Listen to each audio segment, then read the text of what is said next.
Fir'aun memperistri Ibunda Asiyah itu merupakan tindakan penjajahan dan penindasan terhadap Ibunda Asiyah dan tentunya keluarga beliau begitu ya.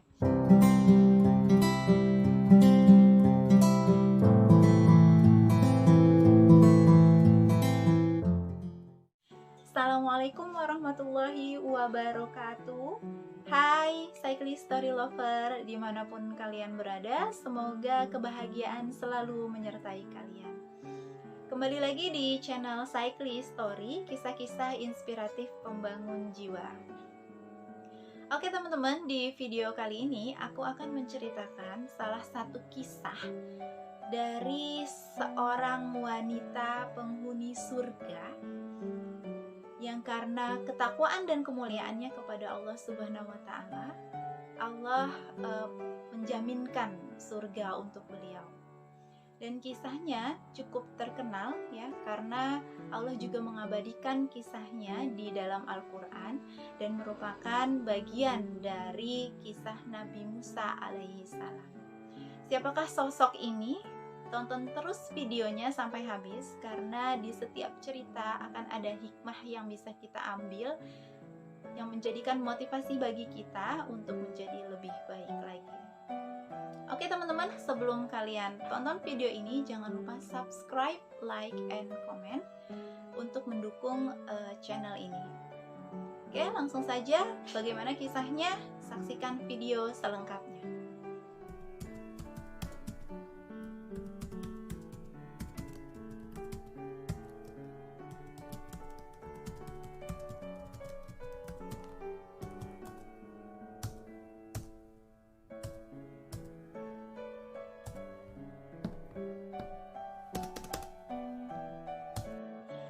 Oke teman-teman, di opening aku udah kasih clue ya tentang siapakah sosok wanita mulia ini, dan mungkin teman-teman semua sudah bisa menebak siapakah sosok wanita mulia ini. Ya, betul sekali, siapa lagi kalau bukan Ibunda Asiyah, istri Firaun. Oke, siapakah sesungguhnya Ibunda Asiyah istri Firaun ini, dan apa saja kemuliaan yang Ibunda Asiyah miliki sehingga Allah Subhanahu wa Ta'ala memberikan jaminan surga kepada beliau. Oke teman-teman cyclist story lover, diriwayatkan bahwasanya Ibunda Asiyah ini bernama Asiyah binti Muzahim. Beliau adalah putri dari keluarga beriman dan taat kepada Allah, dan merupakan keturunan dari keluarga Imron. Nah, Ibunda Asiyah ini merupakan sosok wanita solehah gitu ya, wanita beriman, kemudian taat kepada Allah, dan tentunya memiliki kemuliaan hati. Lantas mengapa Ibunda Asiyah gitu, seorang sosok wanita solehah, wanita beriman dan taat kepada Allah Subhanahu wa Ta'ala, bisa menjadi seorang istri dari raja yang murtad, zolim dan ingkar kepada Allah Subhanahu wa Ta'ala. Oke teman-teman cyclist story lover, jadi pernikahan antara Ibunda Asiyah dan Firaun ini terjadi karena keterpaksaan. Nah, Fir'aun memperistri Ibunda Asiyah itu merupakan tindakan penjajahan dan penindasan terhadap Ibunda Asiyah dan tentunya keluarga beliau begitu ya. Mengapa hal ini bisa terjadi gitu teman-teman? Nah, diriwayatkan bahwasanya kisah ini bermula ketika Fir'aun itu ditinggal mendiang istrinya. Jadi di masa kesendiriannya, si Fir'aun ini mendengar kabar berita bahwasanya ada seorang gadis jelita keturunan keluarga Imron yang bernama Asiyah. Nah, mendengar kabar berita tersebut, Fir'aun ini tergoda gitu, dan dia langsung mengirimkan menteri Hammam untuk melamar Asiyah untuknya gitu. Nah, lantas menteri Hammam bergegas datang ke tempat Ibunda Asiyah, ke rumah Ibunda Asiyah. Apakah Ibunda Asiyah saat itu langsung menerima lamaran dari Firaun? Ya, tentunya tidak ya teman-teman. Jelas-jelas Ibunda Asiyah ketika itu langsung menolak gitu, langsung menolak lamaran dari Firaun ini. Ternyata Allah berkehendak lain gitu ya. Ternyata pelamaran ini atau proses pelamaran ini itu merupakan ujian yang berat. Jadi menjadi ujian yang berat bagi keluarga Ibunda Asiyah. Karena kita ketahui bahwasanya Ibunda Asiyah dan keluarganya merupakan keluarga yang beriman dan taat kepada Allah Subhanahu wa taala. Oke, bagaimana mungkin mereka menerima lamaran dari Firaun, raja yang murtad, kafir, syirik, lagi ingkar kepada Allah Subhanahu wa taala begitu. Namun demikian, karena rasa takut yang dimiliki oleh kedua orang tua Ibunda Asiyah ini, rasa takut akan kekerasan yang dilakukan oleh Firaun kepada mereka, akhirnya dengan sangat terpaksa kedua orang tua Ibunda Asiyah ini bertanya kepada Ibunda Asiyah, apakah engkau sudi menerima lamaran dari Firaun? Tanya mereka begitu ya kepada Ibunda Asiyah. Mendengar pertanyaan itu, Ibunda Asiyah menjawab dengan tegas, bagaimana sudi aku menikahi Firaun sementara dia dikenal sebagai raja yang ingkar kepada Allah Subhanahu wa taala. Oke, jelas ya teman-teman, di sini jawaban Ibunda Asiyah adalah menolak Firaun dengan tegas begitu. Mendengar pernyataan ini, mendengar jawaban yang keluar dari Ibunda Asiyah terkait lamaran yang disampaikan oleh Firaun, Menteri Hammam ini langsung kembali ke istana dan menyampaikan berita yang tidak mengenakan ini kepada Firaun. Oke, teman-teman bisa menebak ya bagaimana reaksi Firaun gitu mendengar berita yang tidak mengenakan ini. Tentunya Firaun mendengar kabar berita tersebut langsung kaget dan marah gitu ya. Lantas beliau langsung menyuruh menterinya Hammam untuk menangkap kedua orang tua Ibunda Asiyah, menyiksanya, kemudian menjebloskannya ke penjara. Hal ini dilakukan oleh Firaun untuk mendapatkan gitu, untuk mengancam Ibunda Asiyah, untuk mendapatkan Ibunda Asiyah sebagai istri. Oke, nah jelas sekali ya di sini ya, sebagai raja yang zolim gitu ya teman-teman, Firaun ini bisa melakukan berbagai cara demi untuk mendapatkan apa yang dia inginkan, termasuk dengan cara menyiksa orang lain. Nah, dalam hal ini dia menyiksa keluarga atau lebih tepatnya orang tua Ibunda Asiyah gitu ya.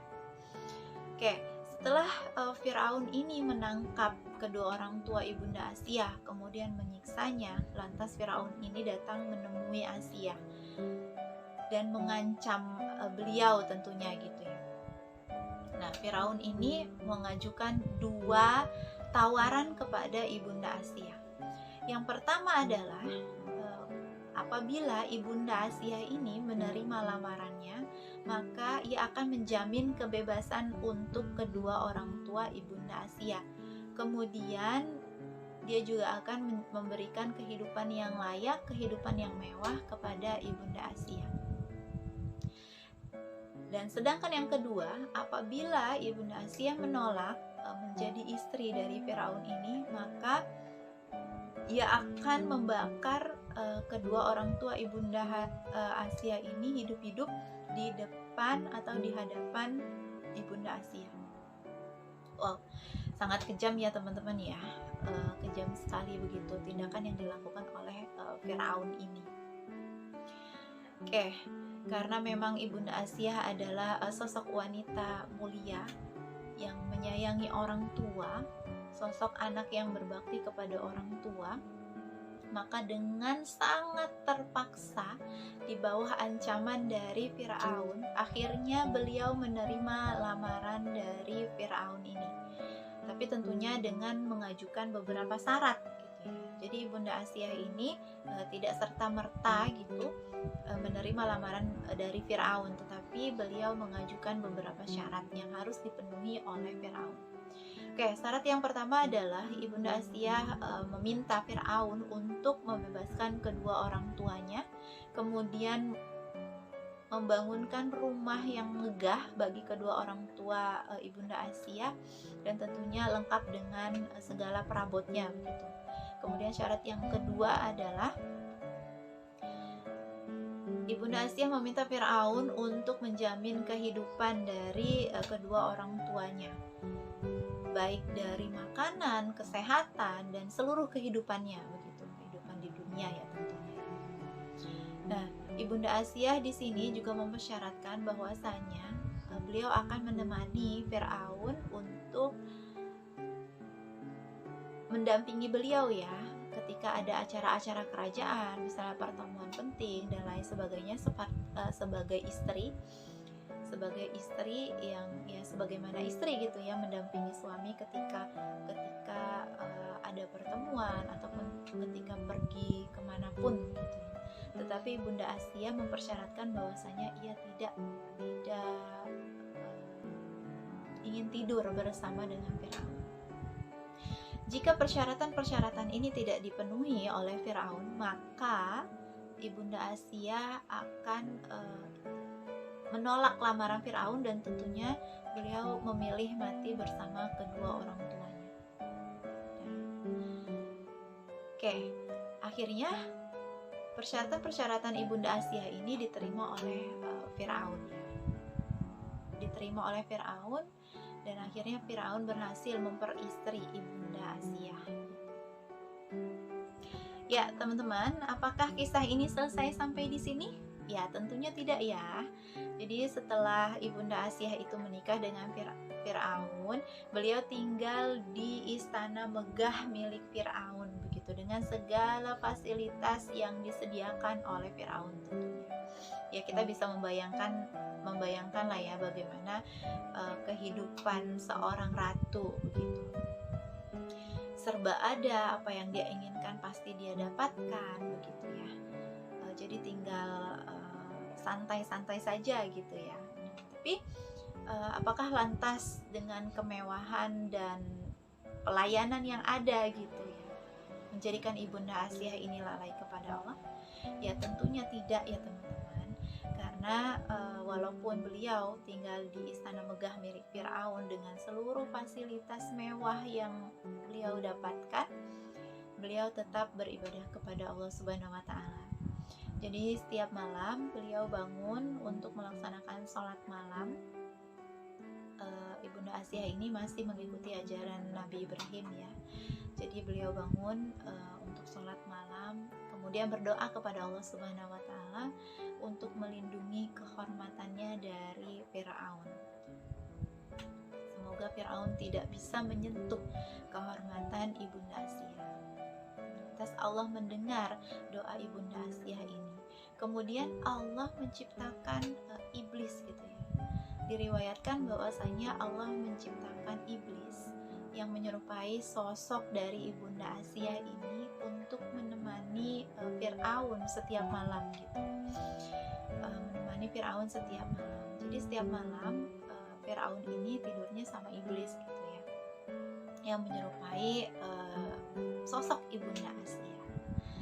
Jadi Ibunda Asia itu kehormatannya masih terjaga sampai selama menikah dengan Firaun.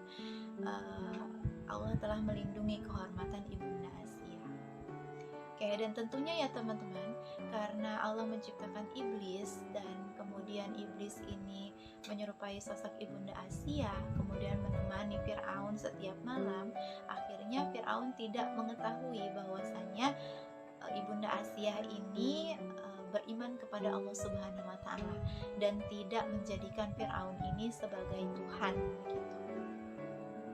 Nah, jadi alhamdulillah bisa kita bayangkan ya teman-teman, kalau misalnya kita beriman kepada Allah, kemudian kita serahkan seluruhnya kepada Allah, maka Allah akan melindungi kita.